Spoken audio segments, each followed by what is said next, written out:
Hello students. आज का हमारा टॉपिक है इक्विवेलेंस रिलेशन। ठीक है, तो हम इक्विवेलेंस रिलेशन को कैसे प्रूव करते हैं, उससे बेस्ड क्वेश्चन कैसे आएंगे एग्जाम्स में। तो 5 मार्क्स का क्वेश्चन आता है बेटा, और ये सैम्पल पेपर से ही मैंने क्वेश्चन लिया है। ठीक है, तो आइए देखते हैं इसको कैसे करेंगे हम क्वेश्चन को। तो आपको जो रिलेशन दिया है वो किस पे डिफाइंड है, एन क्रॉस एन पे डिफाइंड है। ठीक है, और आपको जो ऑर्डर्ड पेयर्स हैं, ठीक है, A comma B that is related to C comma D such that आपका क्या गिवन है, ए D equals to P C. और आपको क्या दिया हुआ है, for all A comma B जो ये आपके दो ऑर्डर पेयर है that belongs to N cross N. आपको प्रूफ क्या करना है कि जो है वो इक्विवेलेंस रिलेशन है। ठीक है, और एन क्रॉस एन, और आपको इक्विवेलेंस क्लास फाइंड आउट करनी है। तो एक कोई भी रिलेशन है वो इक्विवेलेंस रिलेशन कब होता है, जब वो तीन चीजें सेटिस्फाई करता है। और तीन चीजें कौन सी सेटिस्फाई करता है, वो रिफ्लेक्सिव भी होता है, सिमेट्रिक और ट्रांजिटिव, तीनों होते हैं। ठीक है, रिफ्लेक्सिव, सिमेट्रिक, ट्रांजिटिव अगर तीनों है रिलेशन, तीनों चीजों को सेटिस्फाई कर रहा है, तो हम बोल देंगे कि वो जो गिवन रिलेशन है वो क्या है, इक्विवेलेंस रिलेशन है। तो बेटा जब हम रिलेशन हमने जब हमारा रिलेशन होता था एन पे डिफाइन, ठीक है, ये एन क्रॉस एन है ना। सबसे पहले तो आप बेसिक्स देखो इसके कि कोई भी रिलेशन जब आपका एन टू एन डिफाइंड होता था, natural number two natural number defined होता था, तो हम रिफ्लेक्सिव में क्या करते देखते थे।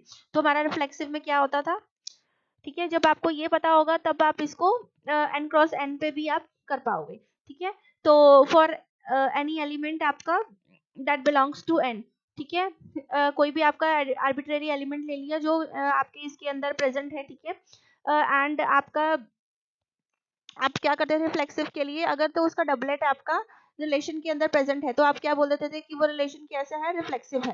ठीक है, तो आप इसको ऐसे भी बोल देते थे कि ए रिलेटेड टू ए। ठीक है, तो और सिमेट्री के केस में आप क्या चेक करते थे बेटा,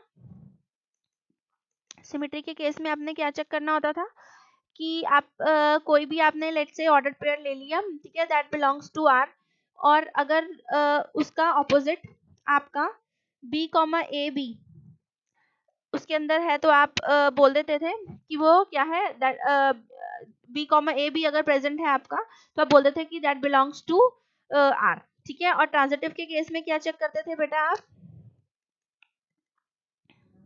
ट्रांजिटिव के केस में क्या होता था, if A comma B belongs to R and आप इसमें दो ऑर्डर पेयर लेते थे। ठीक है, A comma B belongs to R and B comma C belongs to R, तो आप क्या बोल देते थे कि ए कॉमा सी भी आपका क्या है, और आप चेक करते थे कि ए कॉमा सी भी है जो if that belongs to R. ठीक है, आप वो चेक करते थे। ठीक है, रिलेशन के अंदर आपका ए कॉमा सी अगर रिलेशन के अंदर होता है तो आप क्या बोल देते हो, A comma C belongs to R. ठीक है, तो ये आपका इक्विवेलेंस रिलेशन, अगर आपका जो रिलेशन है वो एंड टू एंड डिफाइंड होता था। ठीक है, तो अब हमने इसमें क्या चेक करना होता है, इन क्वेश्चंस में हमने क्या देखना होता है बेटा, जब भी हमें इस टाइप का क्वेश्चन आता है तो हमने इसमें क्या देखना है, हमने जब भी हमने रिफ्लेक्सिव को हमने क्या किया है, अब इसमें क्या करना है, when we are proving reflexive we take ordered pairs. ठीक है, हम इसमें क्या ले रहे हैं, ऑर्डर्ड पेयर्स ले रहे हैं। तो इसमें आपने दो चीजें कौन सी ध्यान में रखनी है कि रिफ्लेक्सिव प्रूव करने के लिए अगर आपको एन क्रॉस एन वाला दे रखा है तो आपको उसमें ऑर्डर्ड पेयर लेने हैं। ठीक है, और सेकंड चीज आपको क्या ध्यान देनी है इसमें कि आपको डिकोड करना आना चाहिए। ठीक है, कि ऑर्डर्ड पेयर से आपने इक्वेशन कैसे बनानी है। ठीक है, जैसे ये आपका क्या है, ये दो ऑर्डर्ड पेयर है, इससे ये इक्वेशन कैसे बन रही है। ठीक है, और ये गिवन इक्वेशन से आपको ऑर्डर्ड पेयर देखने आने चाहिए। ठीक है, आपको इसके बीच में क्या है, देखो अब इस केस में क्या हो रहा है बेटा, यहाँ पे ठीक है, ए जो है वो डी से मल्टीप्लाई हो रहा है। ठीक है, एंड आपका ये जो बी है ये सी से मल्टीप्लाई हो रहा है। ठीक है, तो आपको ये डिकोड करना आना चाहिए, राइट। इससे पहले ये क्वेश्चन सॉल्व करने के लिए हमें क्या करना होगा, गिवन लिख लेंगे हम क्वेश्चन में से देख के। तो फर्स्ट हमने रिफ्लेक्सिव प्रूव करना है इसको। ठीक है, तो रिफ्लेक्सिव के लिए हमने क्या देखना है, हमने क्या किया, एक ऑर्डर पेयर हमने ए कॉमा बी, ठीक है, let A comma B belongs to N cross N. ठीक है जी, तो हमने ये ए कॉमा बी एक आर्बिट्रेरी ऑर्डर पेयर ले लिया। ठीक है जी,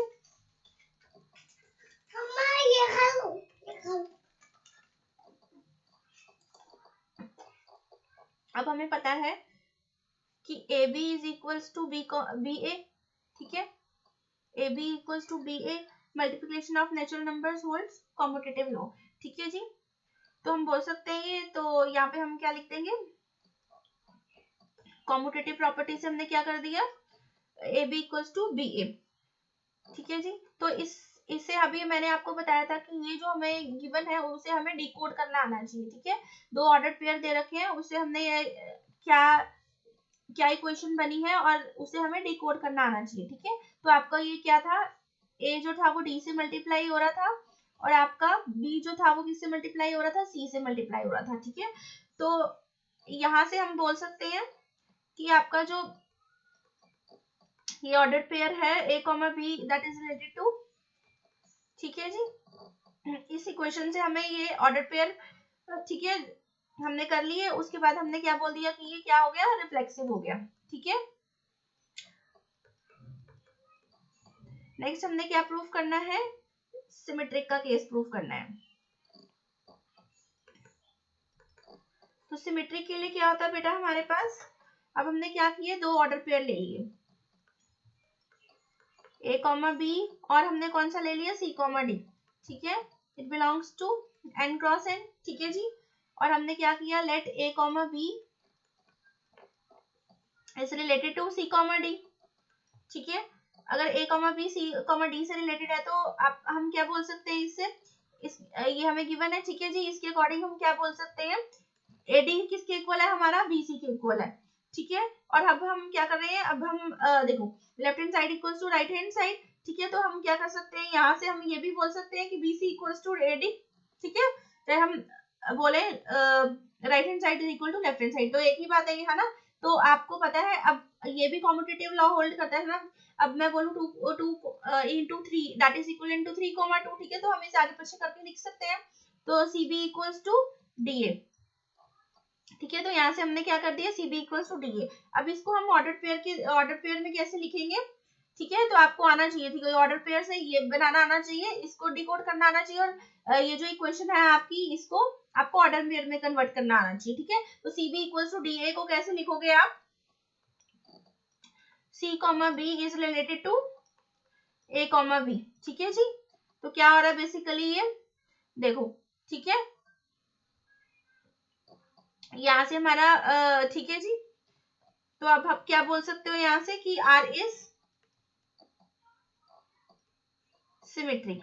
ठीक है, नेक्स्ट हमने क्या प्रूफ करना है, ट्रांजिटिव का केस प्रूफ करना है। ठीक है जी, तो गिवन रिलेशन हमारा ट्रांजिटिव कब होता है, अब हमने क्या करना है, इसमें तीन ऑर्डर पेयर लेने हैं। ठीक है, A comma B, C comma D और ई कॉमा एफ।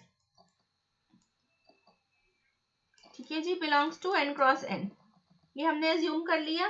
तो हमने क्या ले लिया, अब पहला केस हमने क्या ले लिया, लेट जब हम बोलते हैं ए कॉमा बी जो है that is related to C comma d, तो उससे हम क्या बोल सकते हैं कि हमारा जो है ए d that is equal to b c. ठीक है, और यहाँ से हम क्या बोल सकते हैं, ये हमारा फर्स्ट हो गया। ठीक है जी, और जब हम बोलते हैं एंड, हम बोलते हैं जब हम बोलते हैं and C comma D is related to E comma F. ठीक है, जब हम बोलते हैं C comma D is related to E comma F, तो उससे हम क्या बोलते हैं, अब हमने क्या करना था यहाँ पे, अब हम यहाँ पे क्या कर रहे हैं, हमारा जो था इसको हम इससे मल्टीप्लाई कर रहे हैं। ठीक है, फर्स्ट वाले को हम इसके लास्ट से मल्टीप्लाई कर रहे हैं, तो हम यहाँ से क्या बोलेंगे, c f is equal to d e. ठीक है, तो ये हमारी क्या होगी, क्वेश्चन नंबर 2। तो अब हम क्या करेंगे, इसमें मल्टीप्लाई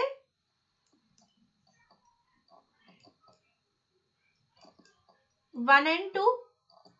ठीक है, तो यहां से हमारा क्या आ गया, जब हमने इसको मल्टीप्लाई किया तो लेफ्ट हैंड साइड से मल्टीप्लाई होएगा। ठीक है, राइट हैंड साइड से, तो एडी किससे मल्टीप्लाई होएगा, सी एफ से। ठीक है, दैट इज इक्वल टू आपका आ जाएगा बीसी इंटू डीई। राइट, तो यहां से हम क्या बोलेंगे, यहां से हम बोलेंगे, ठीक है, आपका ये कैंसिल हो जाएगा। आपका आपका क्या कैंसिल हो जाएगा, डी और आपका सी कैंसिल हो जाएगा, तो आपका क्या आ जाएगा यहाँ पे, आपका आ जाएगा एफ, एफ किसके इक्वल आ जाएगा, बीई के इक्वल आ जाएगा।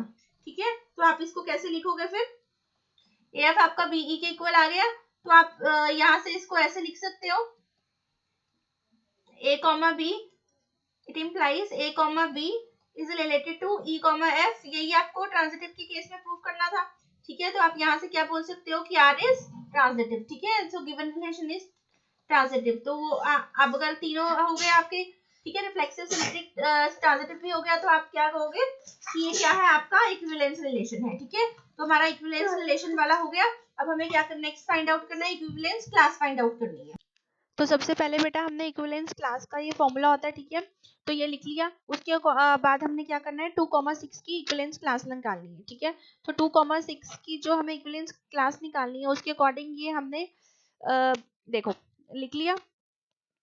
ठीक है, ए कॉमा बी हमारा ऑर्डर पेयर था। ठीक है, तो ये इसके अकॉर्डिंग हमने, इस फॉर्मूले के अकॉर्डिंग हमने ये लिख ली स्टेटमेंट अपनी। ठीक है, इस गिवन रिलेशन के लिए जो हमें गिवन है,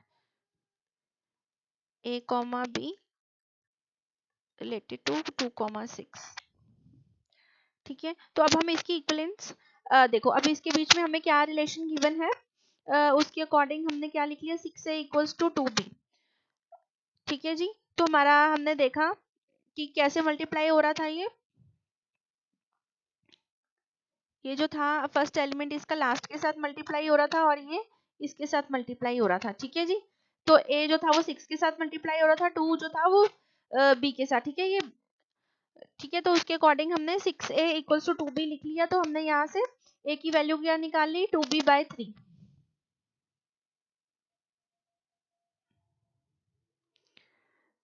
आपका क्या आ गया, ये 2b/6 आ गया। तो आपका ये a क्या आ गया बेटा, b/3 आ गया। ठीक है, तो आपने इसकी इक्विवेलेंस क्लास निकाल ली। तो इक्विवेलेंस क्लास आपकी क्या आएगी, ठीक है, जब आप a को 3 पुट करोगे, ठीक है, आपने नेचुरल नंबर ही आने चाहिए आपके, तो आपका जो है, जब आप b को 3 पुट करते हो तो आपका a क्या आ जाता है बेटा, 1 आ जाता है। ठीक है, तो फर्स्ट आपका क्या आ गया, 1,3। फिर उसके बाद आप b को 2 नहीं पुट कर सकते, क्यों नहीं कर सकते, क्योंकि वो नेचुरल नंबर नहीं है 2/3। ठीक है जी, तो a आपका 2/3 आ जाएगा, वो नेचुरल नंबर नहीं होगा। नेक्स्ट आपका 2 नहीं कर सकते, उसके बाद आप क्या करा आपने, बी को फिर आपने क्या पुट करा, 6 पुट करा। तो बी को 6 पुट करा तो आपका ए कितना आ गया बेटा, 2 आ गया। तो नेक्स्ट आपका 2,6, फिर उसके बाद आपका आ जाएगा 3,9 एंड सो ऑन। ठीक है जी, तो ये आपका क्वेश्चन हो गया। ठीक है जी।